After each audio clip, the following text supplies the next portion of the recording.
We're having a look at congruent triangles. Congruence means that two shapes are the same in both shape and size. So corresponding side lengths will be the same length and corresponding angles will be the same size. We don't need to know all the angles and side measurements to determine congruence. Sometimes we can determine that shapes are congruent with limited information. There are some tests to prove triangle congruence. There's 4 different tests. The first one is the SSS test. So S stands for side. So that means that all sides are the same. So if we are given 2 triangles that have sides being the same, therefore we can say that they are congruent. They are the same. And the rule is SSS. Have a look at this example down here. We can see that we've got a triangle that's been rotated around. So we can match up the sides. So we've got a 4 centimetre side, 2 3.5 centimetre sides, and 4.5 centimetre sides. So these pair of triangles are congruent, and the reason is SSS. Our next test for congruence is side angle side congruence. So we can see in this example we've been given 2 corresponding sides and the angle between them. The angle between them is really important. It has to be that angle that we're given. It can't be 2 sides and one of the other angles. It must be 2 sides and the included angle, the angle between them. So have a looking at this example down here. We can see we are given 2 sides in both. So our corresponding sides are of equal length, and we also have an equal angle between them. So these 2 triangles here are congruent, and the reason is side angle side. Our next test for congruence is called angle side angle congruence, but it can also be given as angle angle side congruence.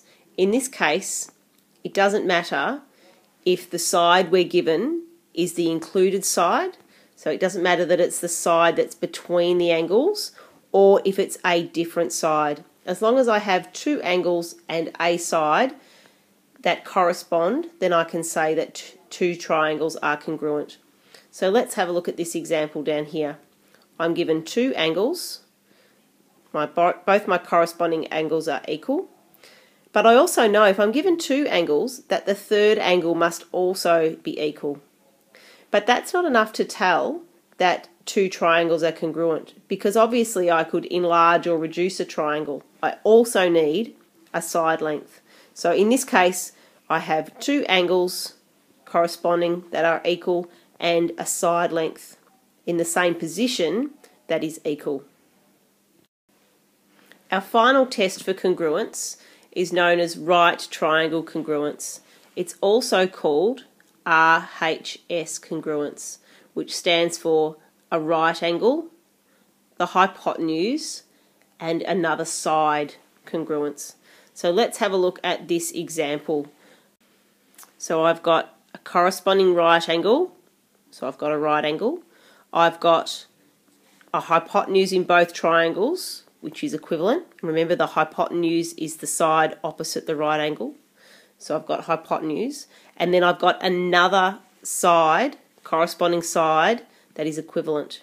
So these 2 triangles are congruent because of RHS. Let's have a look at this other example. Again, I've got 2 right angles. My right angles are congruent.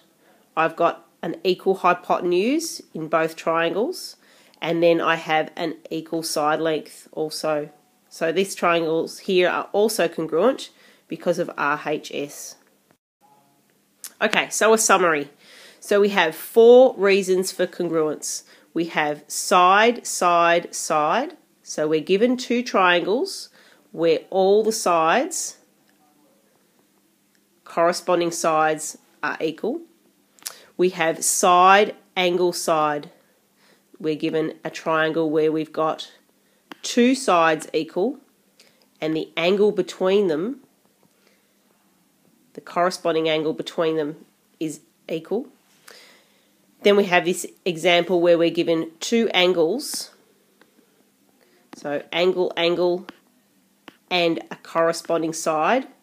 And in this example, it doesn't need to be the side that's between the angles. As long as I'm given two angles and a side, a corresponding side, then I've got congruence. And our last example was the right angle, the hypotenuse, and another corresponding side that were congruent. So that's our 4 tests for congruence.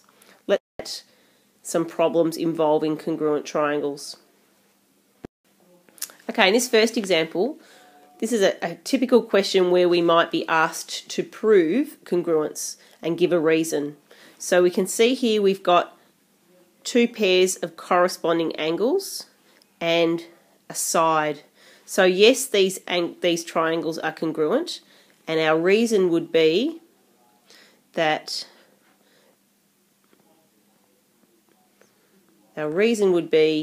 angle, angle, side. Okay, in example 2, this is a question where we might be told these triangles are congruent, and we have to solve to find some unknown values.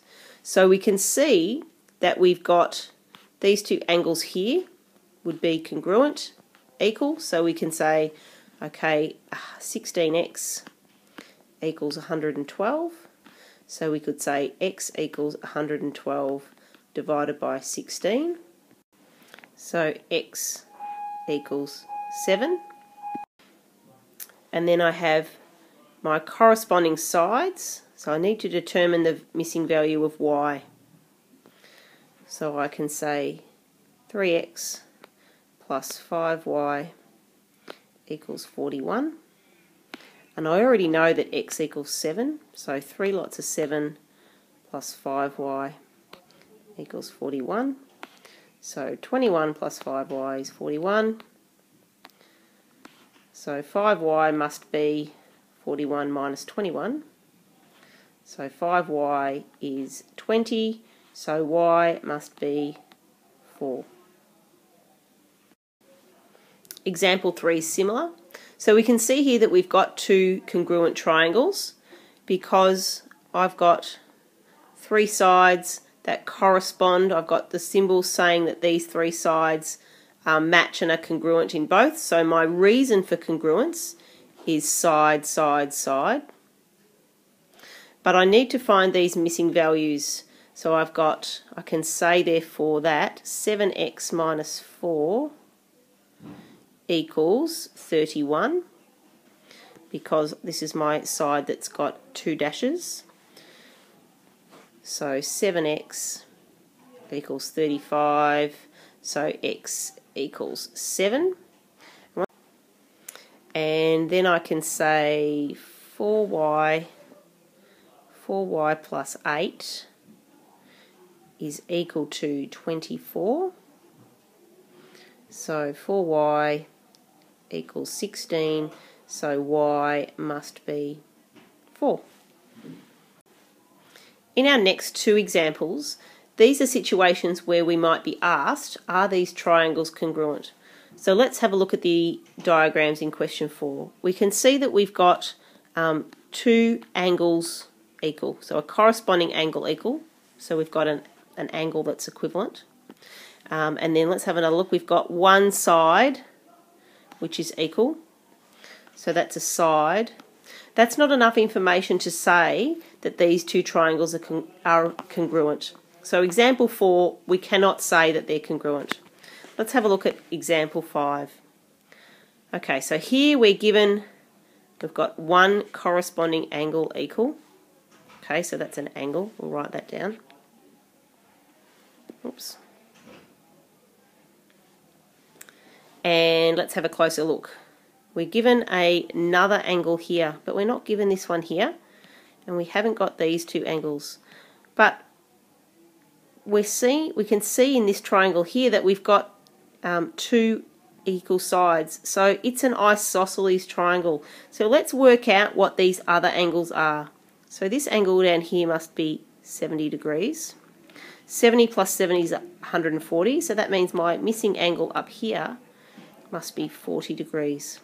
Okay, so now I can see that I have actually got two corresponding equal angles. So now I can say I've got angle, angle. But angle, angle is not enough to prove congruence. I need a side length along with that. And I'm not given any side lengths in these pictures. So therefore, I can't prove that these triangles are congruent. I would need to be given a side length also in order to say that they were. So that's the basics of congruent triangles. You would need to take some notes on the rules for congruence. I recommend doing that.